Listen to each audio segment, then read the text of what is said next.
Welcome back to the European LCS, where Vitality is setting up on stage to face Splyce in just a few minutes. But earlier, Quickshot caught up with the coach, Shawns, and Rocket's I'm So Fresh. So let's take a listen. Hey, what's up, guys? I'm joined on the couch here by Shawns from Vitality and I'm So Fresh from Rocket, ahead of the Vitality versus Splyce matchup. Now, before we talk about the game, I hear you two guys have a little bit of history playing on the French scene and French community. So, Shawns, give me a bit of background on how you know Fresh. Okay, so basically we were on Millennium, like he was the jungler and I was the substitute jungler, so he was way better than me back in the days and maybe still now. And we managed to like add some sort of rivalry all together, but in the end, like it's not that important because it's online, so. Well, online, not so important. Offline, I'm So Fresh, your team was able to beat Shawns' last week. How did that match go in your mind, and were you happy with the result? I think it was a pretty juicy victory, and we enjoyed it. But honestly, after we won, I felt quite sad for him because they were pretty much the hype team, and losing on the first game of the LCS must be quite an upset. So, yeah, I wanted to say something to him, but then it was not appropriate. So. I like that. Now, Shawns, of course, changing from Gambit now to Vitality. Talk to me a little bit about the transition to the new team and how you guys are performing on stage. Okay, so Vitality is really awesome organization. Like I really like what they are bringing to us and the hype that they're bringing also. And we have like super good players. Like everyone has been choosing like his teammates. Like Nuke Duck wanted to play with Cabo wanted to play with bot lane. So everything like went really well. And they are just enjoying each other, playing the game, scrims, practice, respecting the schedule, and just coming to the stage. And then they don't even feel like they're a super team. Like they know they are good, but they need to prove it as a team play. I think that's a fair statement. Now, we don't like to ask the coach that's about to play what the strategy is. So that's why I've got Fresh here. Looking at this game against Splyce, what would you think would be a key thing to look for if you're a spectator or a viewer at home? I think it's going to be a lot about picks and bans. Because we practiced a lot of different stuff, but we are not so aware of what they can do, so they might surprise us on this. And about being cheese, maybe some sneaky strategy or something. But overall, we are quite confident coming up to this match. All right, very, very interesting. So keeping an eye on picks and bans. Good luck for the game, Shawns, and we'll see how it turns out. Oh, very cool to hear from those guys before they hit the rift. But let's take a look at the lineups that will do battle on our stage. So for Splyce, who are looking for their first win in the top lane, it is Wonderware with Trashy in the jungle, Sencooks in the mid lane, Kobe and AD carry, Nisbet in support, and then their coach, Yamato Cannon. Yeah, the sweet, sultry bass sounds from Yamato on one side, but then moving to the other side, on the red side, it's obviously Vitality. Top laner there will be Cabochard in the jungle. Former Elements jungler Shook comes back, Nuke Duck in the mid lane. Hjarn and Kasing, obviously one of the better bot lanes here in Europe. And then coach, we just saw him, Shawns. Yeah, so to start off the first week, Splyce did not have the best of showings. They did not look like the same Splyce that we saw in Challenger. Their draft wasn't particularly good, but Yamato Cannon did say out on Twitter that the first week of LCS was on me. Our draft and preparation was not good, but he did say that they will learn. So I mean, what else are you going to say? You know? Yeah, that's true, like, but it's good that he said it. These boosted players, you know, it's all their fault. If I was playing, I would know, but like, yeah, I like that he owns up to the mistake, but honestly, it's the same story for Origin for me. I feel like we're getting to a point, you know, in League where you can't just go, you know, my bad. Didn't really analyze it too much. Hopefully, you know, we have a lot of information from week 1 right now, and I want to see a different Splyce, and I want to see Vitality from day 2. And it all starts here with the picks and bans in the draft, because that is where they faltered, at least for Splyce. So the first ban out will be the Trundle, coming in from Splyce, and the Gangplank. Well, we kind of expect to see Gangplank now bans on the red side. With a Trundle ban, what we've seen a lot in Asia, so both in LPL and LCK, is just an insta-lock first pick Alistar afterwards, because Trundle actually does well against him in lane in theory. You can still play his losing matchup decently, but then Alistar just goes up in value, and obviously over there Poppy isn't valued as high, so in Europe maybe Poppy support could be the counter pick, but that could be something that Splyce is looking at. You know, if your pick and bans are failing, look to the superior regions overall and see if you can copy. See if you can learn anything from those regions. And Fiora will be the next ban coming out, along with Ryze, one of the highly contested picks coming out there. Quinn actually coming out as a ban, so maybe some of the potential cheese that I'm So Fresh was hinting at as Trevor was talking to them, and Lulu will be the final ban as well. Still very high pick and ban rate on that champion. First pick, once again, going to be the Tam Kench. Install Tam Kench. I think that's a good opener from Splice. I like the reaction here from Vitality with Kalista and Graves. Graves, super strong jungler, maybe even top laner, so he can actually push in the Tam Kench over and over. Hopefully get out of there. And Splice, they have answers available though. They can pick Poppy support to completely annihilate the gap closers from both Graves and Kalista overall, or they can just go with what I consider very meta picks here with the Alistar and the Elise. Yeah, pretty meta. Not too much to mention on those. Just good engage, tanky front line. Elise can go a little bit more damage with the front line picked up there. Nukedog instantly locking in the Morgana though, so can be a flex. Interested to see where that one goes. We actually saw a Morgana mid yesterday. Yeah, so if that Morgana goes to support, it's actually tricky. Kalista Morg lanes pretty well because obviously double range and poke, but a good dual lane with Alistar should be able to lose that lane gracefully. And what happens is in this meta game when you're having like you're setting up for 4 picks with a lot of range right here, you may actually lack tank and actual engage, especially since this is not a siege poke comp. You're building skirmish and pick off with the Graves, with the Kalista. I'm not sure if the Morgana will work that great. We saw it earlier in LCK today too when there was like a Nidalee jungle and a Morg, you know, but nobody was like starting the play. Everybody wanted to follow up on the play, and that may be a little cumbersome here for Vitality overall. Especially when it's all on that binding as well to land. So Graves looks like it will probably be in top lane now because Lee Sin's been locked in, so probably not going to see Lee Sin top lane anymore. So that is an interesting dynamic, and with Tam Kench almost certainly being in the top lane, like you mentioned, he will find it very difficult to wave clear up against the Graves, who will just queue the wave, and then Tam Kench has to CS under tower. Waiting for the next 2 pickups to come in from Splice, hovering over the Corki right now. Yeah, I like Corki mid Ezreal AD carry here, not the other way around like we saw last game. I think Blue Ezreal lanes fine into a Kalista matchup, especially if Alistar's there. More importantly, because you can free up the Alistar to roam, and Ezreal should be able to farm on their tower decently well to avoid most danger, and just lane pretty safely because you can always range farm with Q. Corki is okay, it's a little trickier. You do have all-in potential with Q flash from Alistar. The level 3 spike on Corki is a little stronger, so both work, honestly. Both AD carries that can play safe enough, that enable their support to roam. And then we're looking at a Twisted Fate in the mid lane. That's risky though. Blind TF on this patch. I talked a little bit about to Feb, and he's like, yeah, you never go blind TF here. Just so risky. And it has been punished in other regions too, so I need to see what Vitality can do if Nukta can just win this matchup straight up.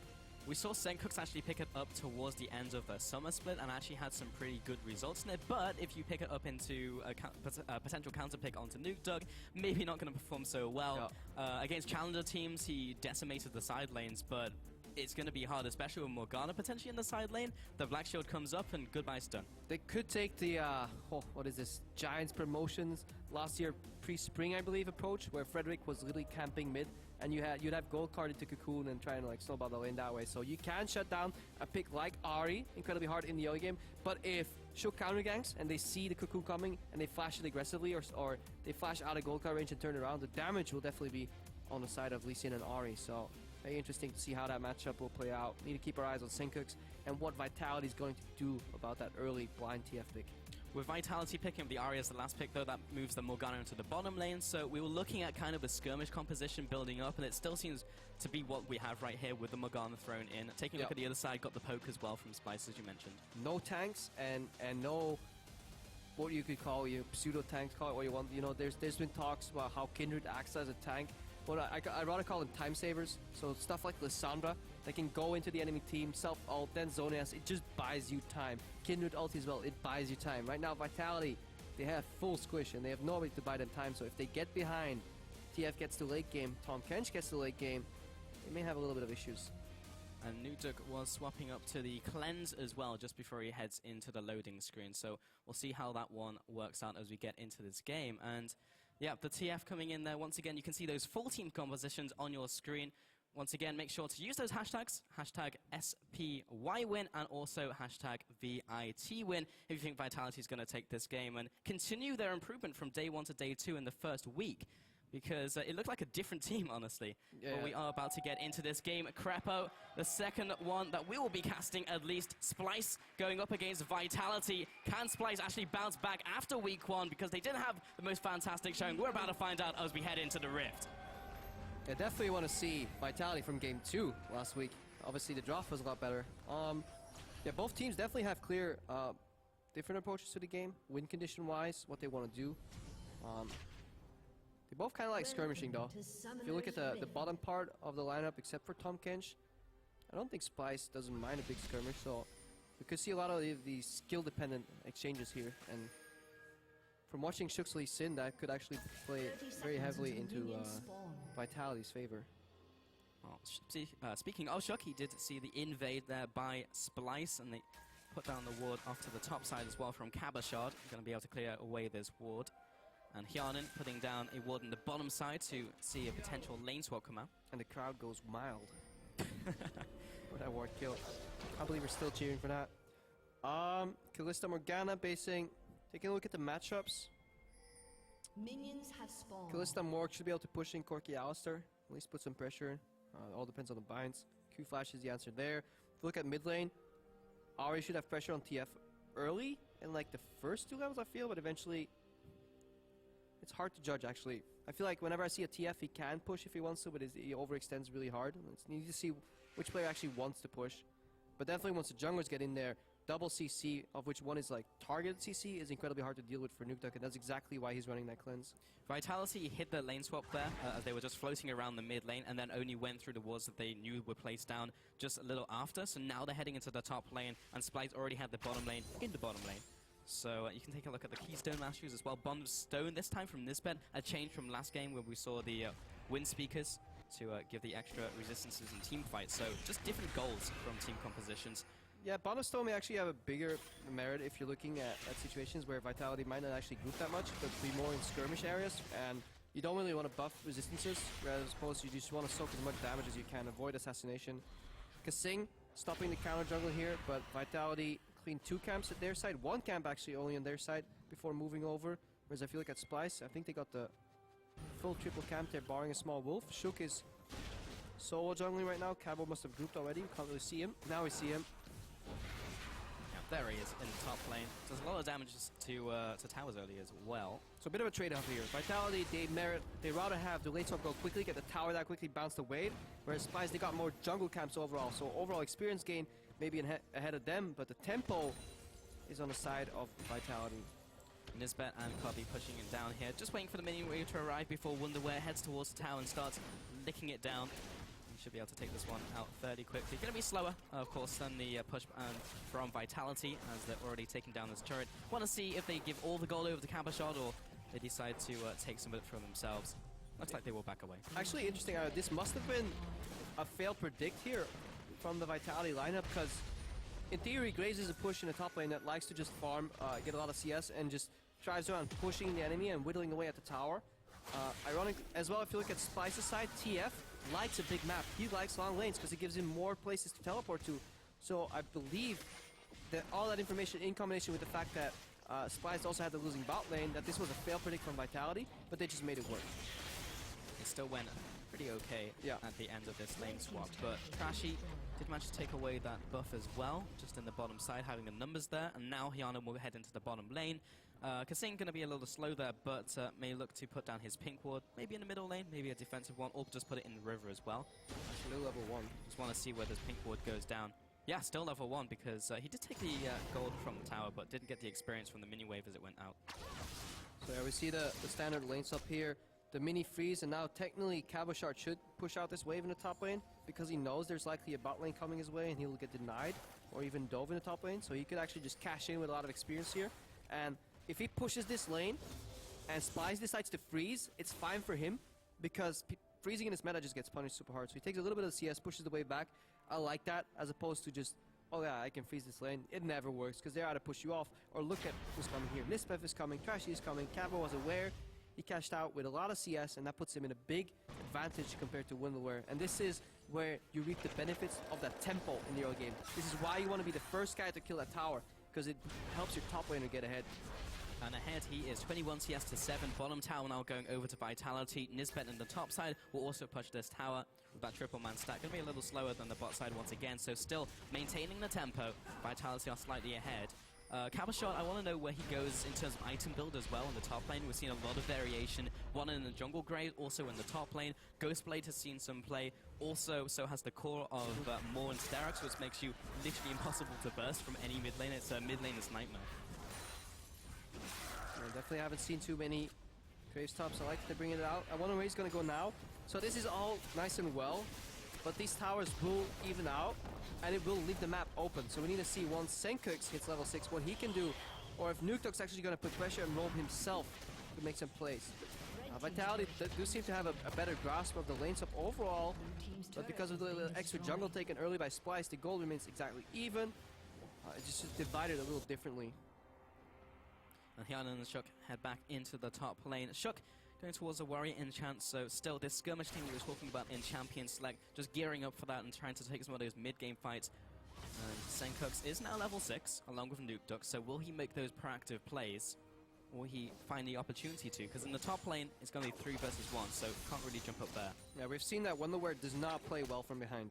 But he needs to yield that wave right now, and he will get a big push coming up to tier 2 in the top lane, and he will need help farming up. If he gets denied that big wave that's massing up right now in the top wave, that will probably be a crucial point for the game. So we'll need to see Nispef hopefully base. Maybe it takes long enough for Koiki to base and pick up a package. I don't know exactly when it spawns, but he will need some assistance. And Herald going over to Vitality as well, happening to be on the top side of the map because of the lane swap and how it all shook out. And that will go over to them. So I want to see who they give it to as well. It may indeed be Shook, so he can go for the push, or maybe Kasing as he heads up there. It's going to be Shook.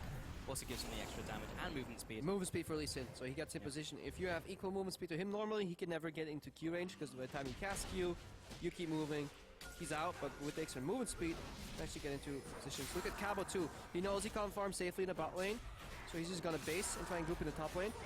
He sees enough people defending in the top lane, and he alters his path. So Cabo, only what he wants is to farm in the bot lane safely. If he can't do that, he's fine joining in the top lane and then teleporting back. The second he sees help from Spice in the top lane, he returns to the bot.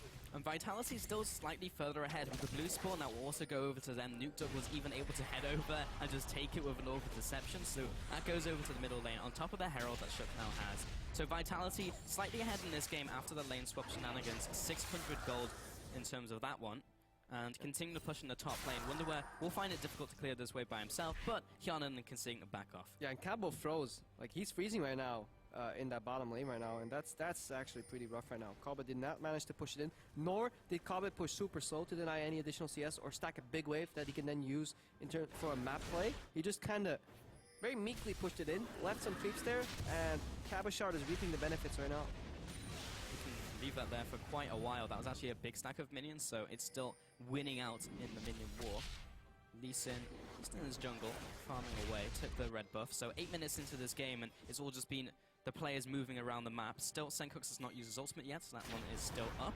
Gone for the Catalyst, in fact. Wow, and he's actually handing it off. He's handing over the freeze to Hjarnan, who's now going to slowly push it out. Something I thought I'd never see Cabochard do. It's like, this farm right here? Nah, you take it. Yeah, surprising. But he's still ahead of his counterpart, Wonderware. And has now gone for the Traded Duck. Also with the Swiftness boots. Nukeduck on the mid lane though. Potential. That's Glenn's. He's fine. Out. Yeah, and the ultimate. So, yeah, it's Glenn's on wave clear. So now we're looking for potential 5-man dive in the top lane with the gate from Twisted Fate. So we need to see if Cabo gets help. He has that like one-shot wave clear with his ulti too. That he can expend, but he's under pressure right now. Can Vitality counter? Do they know this is coming? Well, they do now. Cabochard's going to take the volatile Spiderling as he waltzes back to his inner turret. It was inhibitor turret rather. Kasing and Shook are already there, so that minion wave is going to evaporate. And now Splice will look for another play to happen. So it didn't work out this time. And most likely won't be able to get the mid lane gank off either. And plus Nukeduck went for the Abyssal Scepter first as well, so he's got so much in his kit to get away, and even if they get on top of him, the AP damage is going to be reduced. Hjarnan in the bottom lane now pushing. Also want to touch on the fact that Shook is 2 levels ahead of Trashy. Yeah, and the biggest problem I have personally with this play is that Hjarnan should never be allowed to do this. AD carry should never be allowed to start pushing at his tier 2 tower all the way up to the other tier 2 tower. That's very hard to say sometimes. Without any wards, blind. All because Spice went for the super obvious, okay, let's try to dive top play. That got countered. Meanwhile, Shook can invade this jungle pretty much blind because he has support from his teammates. Spies are playing from behind when they have a global ultimate in the mid lane with an Ignite TF. This is the time where they should have those proactive plays, Yeah. because the package just got picked up as well by Copy. Or just predict the fact that, hey, look at Kalista, he's alone in the bot lane. Let's just not try to dive at Graves. Maybe that's a recipe for disaster. Let's just focus on getting Tom Kench with his ultimate, get behind Kalista. Twisted Fate comes in, he's dead. Suddenly you have the map under control. You can start making these plays. But they're sitting back, going for a very, very obvious play. Vitality, they yield, and then they take something else. Shook has invaded blue buff, red buff, and Trashy is having significant issues farming. The ripple effect is actually very impressive in this game. All off that first turret, Vitality were always slightly further ahead, slightly faster to go for that play. And also theirs worked out as well. Nukdog getting another blue as well, so he's had basically 100% uptime on his blue buff. Yeah, and it gives him mid lane control, it gives him the CS advantage. He has now built Abyssal, so even if he gets comboed by Gold Card into Cocoon, he likely survives long enough that 3 ulti stacks get him out. Kasing baiting Cocoon, has Black Shield. They see him coming from a mile away because the vision right now is there for Vitality. Look at the river, triple pink ward combo. That gives Nukdog a path that he can move in unspotted, that he can then put pressure on the map. What type of situations are we looking for Splice to get into? Because maybe if they get a pick onto Nukdog, or Nukdog gets a pick the other way around, that's so confident. much damage. He knew exactly where that Cocoon's going to end and then trades back. Like, look what Nukdog just did. He annihilated a triple gank, still has pressure in mid lane. That's a red card, that's the wrong one. Clears that minion wave, was all intentional, I swear. And now, Nukdog just with 1 Q clears that whole back line, and the wave clear just from Ahri is so strong, and then Cabochon turning up with the Q, that minion wave is gone. Yeah, so security in mid lane in terms of wave clear. That leaves Kasing able to babysit Yarnan because this time they may actually send TF there to kill him, maybe with Abyssal Voyage from Tom Kench. Tom Kench is visible in the top lane, so very few pick opportunities though. Even though an open map should play in the favor for Twisted Fate, it's just not happening for Splice. They're not getting the setup they need. Not getting the setup. Sankook still has his ultimate to be able to be used, but even if they get, also if they get caught into a situation where it becomes a skirmish, Vitality are ahead in most of their respective roles, if not all of them. So they'll probably end up losing out in those fights as well, unless they get the numbers advantage with the Twisted Fate from a setup situation by them. Shock is actually going to be seen out by this ward, so they have that little bit of information. Can they make anything happen from it? Sandcooks is leaning towards the top side of the map, and a lot of pings are coming out from both teams. So ultimately, it looks like this is going to fizzle out. Yeah, Wonderware is just playing catch up. He doesn't push the waves as quickly as his counterpart do. Shook, this is what we're. Observers, please. Why are we zooming in on a pink ward? We do not enable cheering for wards here. Oh, we just did. And we're back to. If Rift Scuttler is the. Or Rift Herald, rather, is the main objective on the map that people are taking twice, it means you generally have a boring game. Something's going on. Yeah, I can't disagree. Now, the Rift Scuttler as well, about to go down. Destroyed out there by Splice as they move into the middle lane. Hyanan do a bit of damage to this turret, and then Sandcooks is going to wave clear it because he's Twisted Fate, and he does that. Yeah. So yeah, apparently the reason we zoomed into that pink ward is because it lived for absolute ages. So nobody spotted it in the... Producer just yelled in my ear. Didn't you know that ward was alive the entire game? Now it died. Yeah, if you place it in your base, it lasts for the whole game. Yeah. And if you're winning, they'll never get it. Best ward stats, man. Yeah. 100% pink uptime. Nukdog. Waiting in the wings. Pick here and Trashy. That's finds enough. Trashy. Almost gets the kill with a small combo. He could have actually just ulted in there and ulted out. But yeah, but it's suicide. So that's when you trade. That's when you gotta look. A lot of players go in for that kill, but what did you just get? You chunked out the jungler. You would. I know. I likely too at this point. I'm that bad. But you would trade 100% of your health potentially for 20% of his. Whereas killing people is nice for gold, but if you're playing the map, chunking them also sends them back to base for an amount of time. That's when you can set up a map play that then they have no counterplay to. Everything Splice is trying to set up, something goes wrong. Like the gank gets spotted, the jungler gets put to 20%. Suddenly, it all falls apart, and they have to set up again. And Vitality is a smarter team. They'll see it coming right now, every single time. These small advantages being built up gives them small edges which could ripple and cascade out of control into big advantages. So far, all those small things have added up to around a 2,000 gold lead. This time, Sandcooks will get his blue buff, which will be nice for him. There we go. Yeah, and then obviously the gold gains are slow because both teams are being careful. Like one mistake wipes it out, but if you keep consistently small differences add up to a large amount over time. Ooh, deep insight, but that's actually the way you want to play. Vitality is running a full skirmish competition though, so they kind of need to speed it up at one point. They still have plenty of time. These competitions kind of fall off at like 25, 30 minutes. That's when just tanks start taking over, start really carrying. Like Tom Kench will become like nigh unkillable. but plenty of time to play the map there. But it's just hard. Neither team is finding an opening on any of these tier 2s. Can't rotate. Both teams have enough combined wave clear if they don't have it alone. Ari's almost getting to the point where she can wave clear alone if she goes Ludens. But anybody groups with TF, the wave is gone. Anybody groups with Ari, the wave is gone. There's no split pushers really. Tom Kench pushes, Grace pushes. Nobody wants to stay around. They're either afraid of a pick or either afraid of a Twisted Fate. So that's why we're seeing it's kind of a lull in this mid game here. And Kobe will be picking up this one.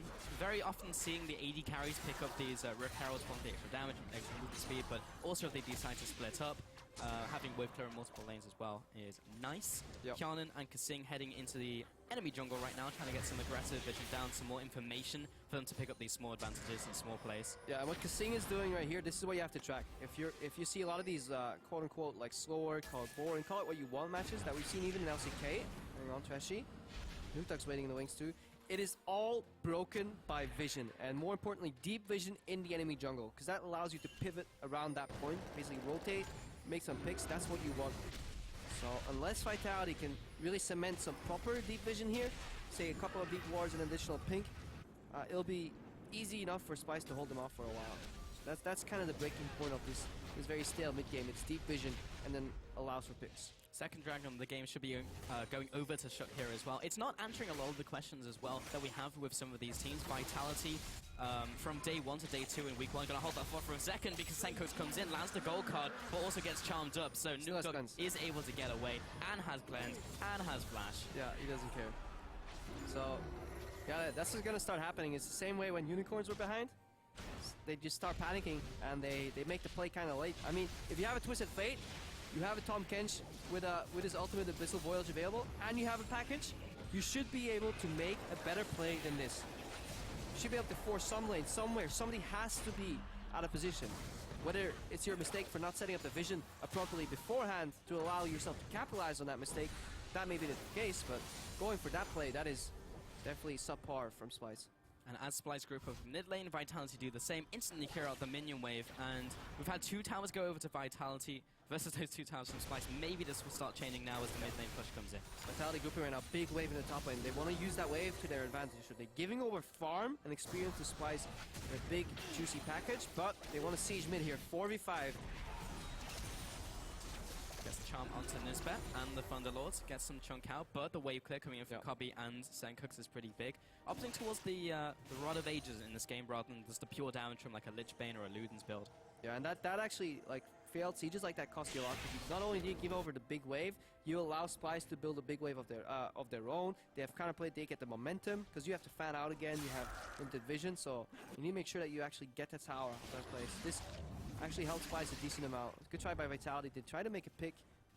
Hunting Wonderway right now. He's tanky though. He's not going to go down. And look at Nuktek as well. Complete fog of war around that area. He can't even commit. Even if he technically could kill him 1v1, let's leave that in the middle. He can't, but there's not enough vision to make that play. Trashy could be there, and indeed he was. Kobe now roaming as well. Doesn't have the package, and Nuktek going a little far forwards. Gotta respect. Mentioned he's out of vision, and he respects it. He just goes back to base. It's literally a game of counter dots. I see. If I don't see 4 dots on my minimap, I back out, because that means at least 2 of them can be out here. And if there's at least 2 of them, I'm probably dead. I'm probably the guy that's going to walk into them. Showing restraint though, many other players, such as myself, would go for that next minion wave. Just one more. Just one more, another one. And then Cabashard in the top lane though, taking a look at this item build, because I was questioning what he was going to go for at the start of the game. Senkox, he's just going to clear the wave. Goes for the Maw of Malmortius to mitigate some of that burst coming in from a fairly heavy magic damage quadruple composition. magic damage comp, so didn't really touch on that. That's actually combined with the Aegis and the Maw, even though we talked about Vitality not having any tanks, still lost a pretty long while here. Fate's Call comes in, Kasing is thrown in. It's onto Nisbet though, and he has his ultimate, jumps in, comes in with a flash, and knocks Cabashard into the team, lines him up for a good Q, but that one will miss, and Shook comes in, lands the Q onto Nisbet. Will he decide to jump in? Now he does, once the ultimate has worn off, and that is first blood, ladies and gentlemen, at 20 minutes into the game. First blood goes down, finally. Oh, Shook looking for a follow-up though onto Wonderwear. However, it is Wonderwear after 20 minutes of farming, and he's Tam Kench. Yeah, and after all, it's Wonder where? No, the kid out of this. Better luck next time, Crafto. Yeah, better luck. Yeah, so we'll wait till we get the replay of that play here. Vitality looking to capitalize with a potential tower, because quite some things went wrong. Also, it was the re-engaging team that ended up getting first blooded. that usually means there's no control in the game. I know I've been really critical here, but really good opening from Vitality. I like that they went for the play, because for Vitality, that play almost had no drawbacks. That was almost the ideal counter play from this map, and it still didn't really work out. We'll have to see how much that gold card from Senkux actually influenced that fight. So, Vitality, they want to open here because Nuketock is collapsing and they have Tonk Engine in the bot lane. So they know they'll be 4v5 if Shook comes in. Beautiful R into Q flash here. Senkux flashes in and hits Kasing though. That's questionable. Trashy's out of the fight. Good Graves AoE. I think even if that gold card hit anybody except the support, that fight was still a clear win from Vitality. So good fight from Vitality, and Nisbeth, yeah, did he make the mistake re-engaging? I think it's good to go for that clutch play where you get a 2-man combo. Wunderwear walks in and then flashes out, so you see Splice not ready to make any play. They panic react and then they do it poorly. Mid laner flashes into gold card to support. Well, they used every single ability, so definitely lacking in overview. It was a nice idea, though, as you mentioned. Nisbet's going to get CC'd up here very briefly, and the mid lane seed comes out. But as everyone from Vitality arrives in the mid lane, they'll clear out this mini wave. Spooky Ghosts come out. One goes on to Wonderwear, but he finds Nisbet, and Trashy also walks away. Fun fact, that was the latest First Blood, what a shocker, of LCS so far. The other one was at 16 minutes, so a big difference already, and that was Giant's Elements. We're going to have another player in the mid lane. Oh, Goldcast the minion! He had that one coming, and Hyalan will drag back Kasing into safety, and nothing. I love the ripple effect. If Morg's ulting somebody and you pull her out with face call, you kind of go, no, my tethers. But yeah, Senkux with the ultimate mind game, where you don't want to waste gold card on Black Shield, just throw it on a minion. Usually you do it to BM. This time, yeah, I think he's nervous. He must be nervous because he's a better player than what he's showing right now. Or Spice, they all have a lot of good players, but it's just really not coming to fruition. Good Black Shield by Kasing though, and that's why it's so hard to deal with Kalista Morgana as a TF overall, because if you go for the Morg, she gets Fate's Call. If you go for Kalista, she'll have the Black Shield. Unless the Morg is selfish and Black Shield herself, never do that, then yeah, that's the only way you can actually get a kill there. So Spice went for the proactive play, but it's kind of late again, you know, 4,000 gold behind. Very obvious in the short lane. The map is completely wide open, but they actually go for the shortest lane possible, and they don't find a pick. Nuketock now in the bottom lane, split pushing. He's a pretty strong duelist. If you take a look at the lineup of Splice, Wonderwear, he probably can't burst them and the team can then react, but Corki is way far behind him. He'll get instantly nuked down. Mid lane, Senkux has now picked up the Abyssal, is a fair ways behind in terms of gold. This will be the third dragon going over to Vitality, and this may be one of those games that we may even see a fifth dragon come out, because that ball starts to get rolling very early into the game. 23 minutes and all the three dragons over to Vitality. Yep. So a lot more move speed here right now from the dragon. Kaba's waiting in the base. Potential teleport home guards gank that he can do. Obviously you get home guards for free right now. Has the swiftness, so a lot of mobility on Vitality's side. Kaba is sporting the package though, so he's looking for a play. Spice is looking to group in the top lane. Nobody left in the mid lane, so they're actually looking for a pick or a dive in the top lane here, trying to force something with that package.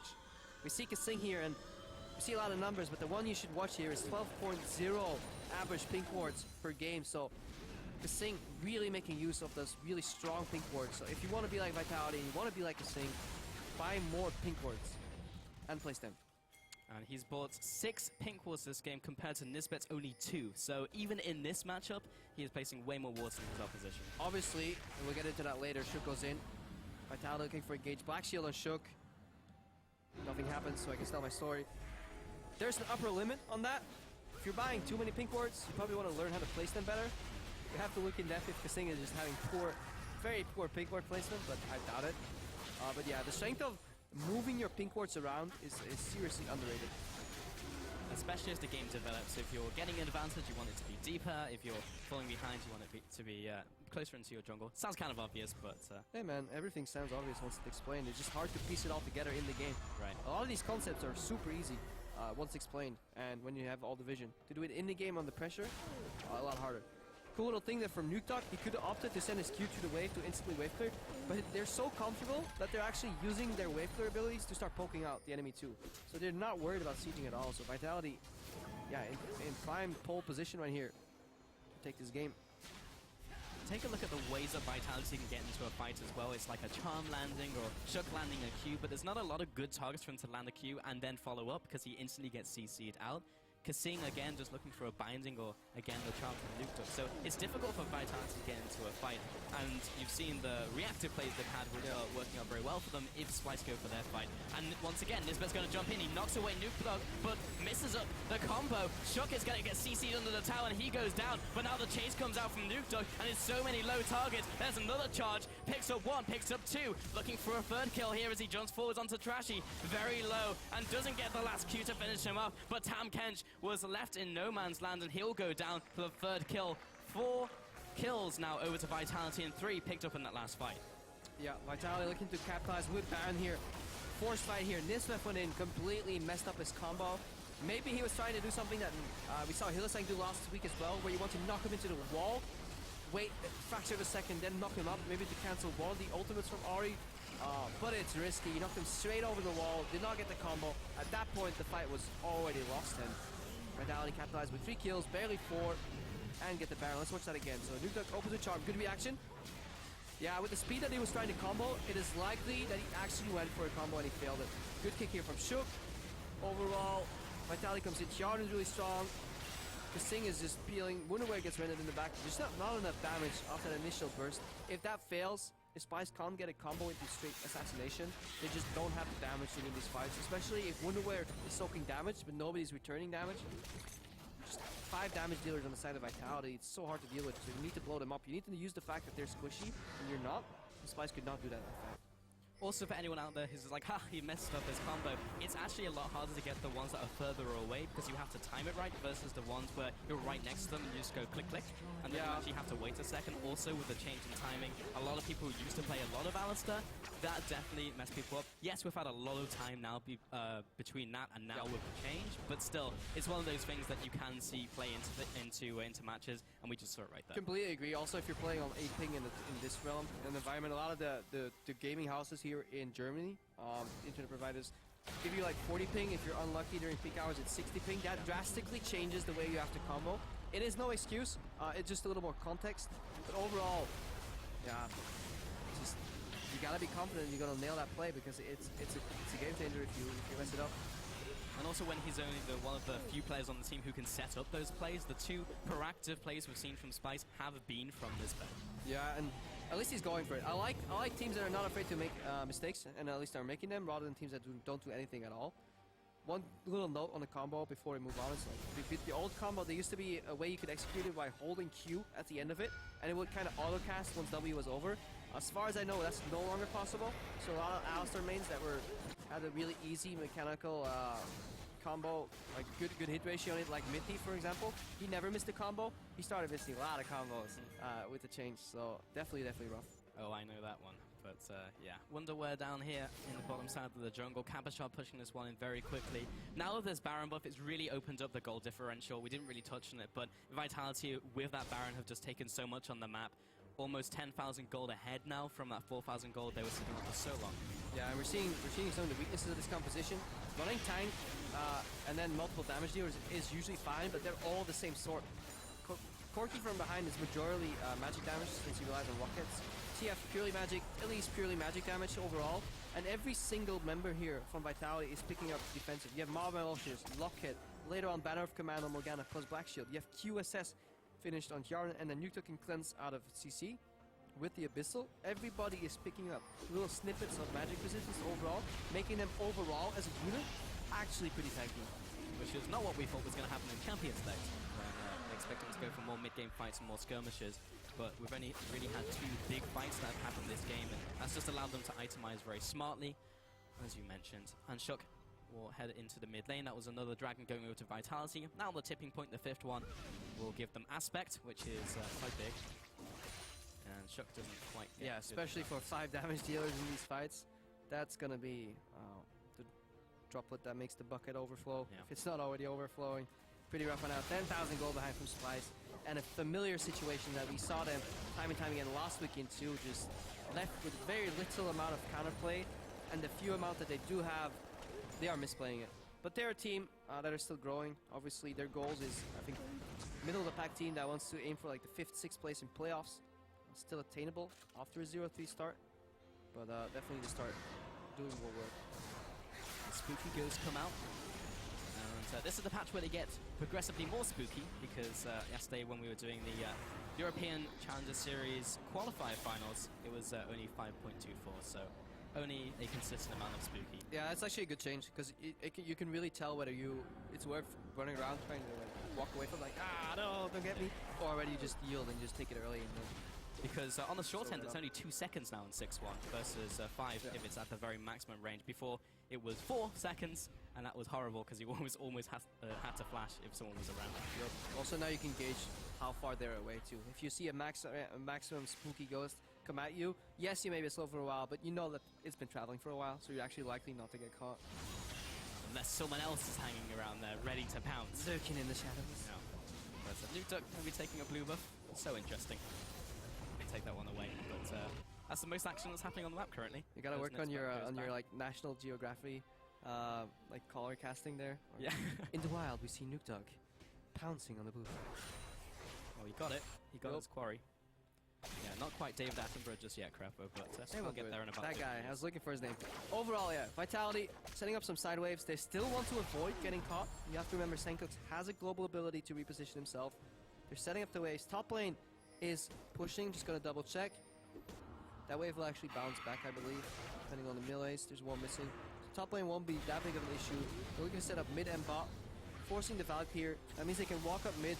Tom Kench is 1v2 in the bottom lane, so that might prompt a re-engage here in the mid lane.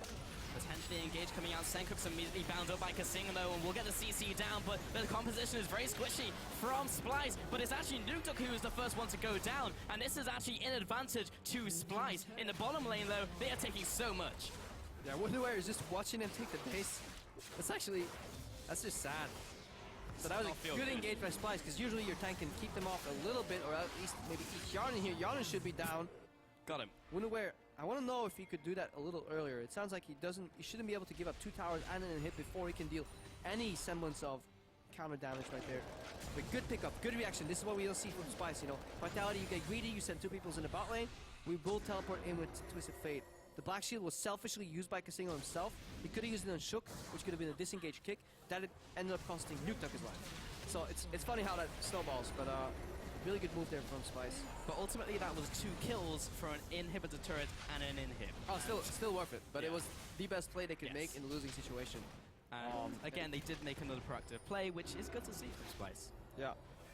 Well, technically reactive. Call it what you want. They made a play. It was good. They did something. They did things. People died. Inhibitor just dropped. League of Legends. We had some action. It was Resident Sleeper for a long time in this game, but Nisbet was making things happen for us. So that's I'm actually going to go back on my screen and see like what Wonderware was doing.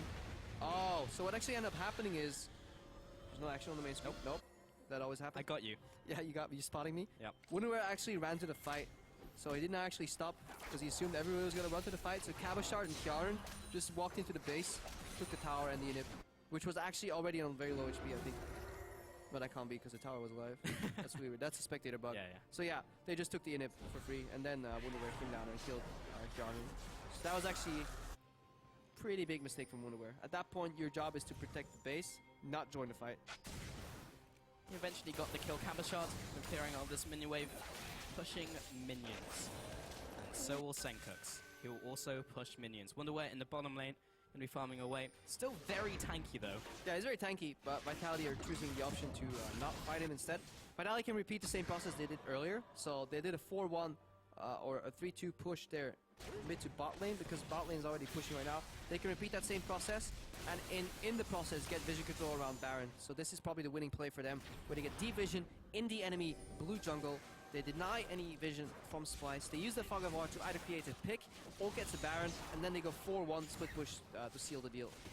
And now Baron is being pressured. All the vision is going over to Vitality, and they'll head back into the mid lane, again trying to get a pick with the Spooky Ghost, but not quite there. Maybe they'll be able to get something done. Yeah, good reaction by Vitality. Some teams tunnel vision on that bait, but you really want to make sure you push out mid, go back to D ward, push out mid again. We see an engage here, finally from Wunderwehr, eats somebody, Abyssal Voyage goes in. He's so far away from the team though, but it is Nisbet who comes with him, so he's very tanky in his own right. And once again gets the pick onto Nuke Duck, and that's the first kill of the fight. Hyanin picks up Kasing, but he actually doesn't go through the wall. Gets the CC down onto Kobe though, but the rest of the team is not with him. He has to flash away. Sencook's looking to get in range, and there's the second kill of the fight. Splice may be coming back into this. That was a great engage from Wunderwehr. Carries in Nisbet. He Q flashes in. 3-man pulverized into knockback onto Nuke, who flies straight into the cocoon. This was finally what we were looking for from Splice, and fantastic engage. And honestly, Vitality did not see it coming. And it had to be this timing as well, because Dragon just spawned, and this would have been the 5th one of the game for Vitality, now denied for Splice. But this fight usually leads to a Baron. Right now, Vitality had 5th Dragon pressure, so Splice had to opt to take that off the table first. They may head to Baron right now, but the death timer is approaching, 15 seconds. They can't actually capitalize. They get a first Dragon, which is great, but they could have had a Baron if they managed to sneak at least one Dragon earlier in the game. Very true. Cabashot stood there in the upper side of the jungle, and it's difficult for Splice with that bottom inhibitor being down so far away from where the action will be. Luckily, Wunderwehr can do a decent job of clearing out these minions, and he's the one with the teleport, so they should be able to react to Baron if it started up by Vitality. Yeah, he played that fight a lot better, so we gave him some criticism earlier, but he soaked a lot of damage, and more importantly, he was actually purposely walking the skill shots, which you have to do on Time Kench, to create room for his allies to really carry that fight. It was a good engage as well, bringing Nisbet with him, the other tanky member. It's always wondering, like, Tom Kench comes in, like, who does he have in his belly? Oh, it's Alistar, run. Yep, get out. Nuke did not in that last fight, but he still has his flash and cleanse coming into this next fight. Actually, not a lot of summoners were burnt. It was actually only really from the supports. We're gonna wait for this Baron setup to come in now. Yeah, that's the problem. Now they can bait Baron, and they don't have the trigger on the Alistar. They don't have the Q flash. Senkox does have ulti. Wunderwehr does have Abyssal Voyage available, but he actually needs to land behind the team right now to actually flank. But in that instance, if then Vitality charges forward, you're also screwed. So really, really tricky. Team's inhibitor is respawning soon. That was not the package? Was that the package? That was the package, That yes. was the package. A waste of a package. It was unfortunate because he got hit by the Spooky Ghost, and with Vitality closing in, with a lot of flashes available and the kind of threat range being very wide from Vitality, he had to use it defensively. Vitality looking for a setup here in the Baron pit, but with Elise Spiderling coming out, they're just going to read that one. Yeah, Wunderwehr split pushing in the bot lane, so that's a good bait though. Trading one bait opportunity without losing anything on the other side of the map for TF ulti. They can just push out mid right here, zone with the Spooky Ghost, zone with the binding. That's going to be some poke that forces the ultimate on Nisbeth. Has to use the ultimate with the CC chain coming in. And then they go back, they bait again, and this time there's no TF ulti available. Splice did not move in far enough to place a lot of wards. Vitality can use the Fog of War to their advantage. And they just surprise Splice maybe, but even starting it. That's risky though. Now the Abyssal Voyage play can't really work with Nisbet, but they're already in range. Maybe they can get a pick onto Wunderwehr, but he is very tanky. Will be going to Grey Hell. Now Trashy and Kobe come into the fight, but is it too late? Because the top laner is down. Repel comes up. Nisbet only now combos, but he has no ultimate from the last play. Senkox has to try and get away, along with Kobe, but only the carries are alive. He has to burn his flash, but they're on the wrong side of the map. 3 for 1 over to Vitality. That's bold. Engaging on the Tom Kench instead of the 4-man flanking party. Bold move here from Vitality, but it pays off. They kill Tom Kench off there through their entire grave health. Kobe gets caught. That is not good. He's going to be CC'd for what feels like centuries, and that means that Senkox will also go down. Finally, Vitality can go back to the Baron, take this one out, and take a lot in the base of Splice. Yeah, a lot of control that will come off this Baron. More importantly, they just won another fight, another ace. Gold gap going up right here. 11,000 gold right now. Getting some really, really big item points. Nisbeth's flash is up again, so we're looking for that. That has to be the game-winning play here. Nisbeth needs another Q flash into knockback to one-shot one of the members. Yeah, either Hyanin or Nuke Duck would be one of the value pickups. Cabashot, though, sitting in the top lane still, doing a lot of damage. Has gone for that core of the Maw and Asterix. Also gone with the Ghost Blade, and now picking up the Bloodthirster for additional shield. So it's very difficult to burst him down. Yeah, and just keep your eyes, well, actually keep your eyes on this play, and then keep your eyes on the vision later. So they engage on Wunderwehr, take him out. He still gets his Grey Health off, but they peel upwards, finish up Wunderwehr, and then they go on the remaining team members. At that point, once your tank's down, if you can't return any damage while your tank is soaking it, you're probably in a rough position. But you see just the power of tank Tom Kench there, though. The amount of damage he could soak 1v5 was just, yeah, insane though, honestly. Probably here gets hit by the bind, really good bind. If that bind misses, this Baron fails, by the way. So this was absolutely crucial. So much damage coming out. again, these are 4 members without a real tank. Baron will deal a whole heap of damage. Back to the vision point. Kasing has placed 16 pink wards this game.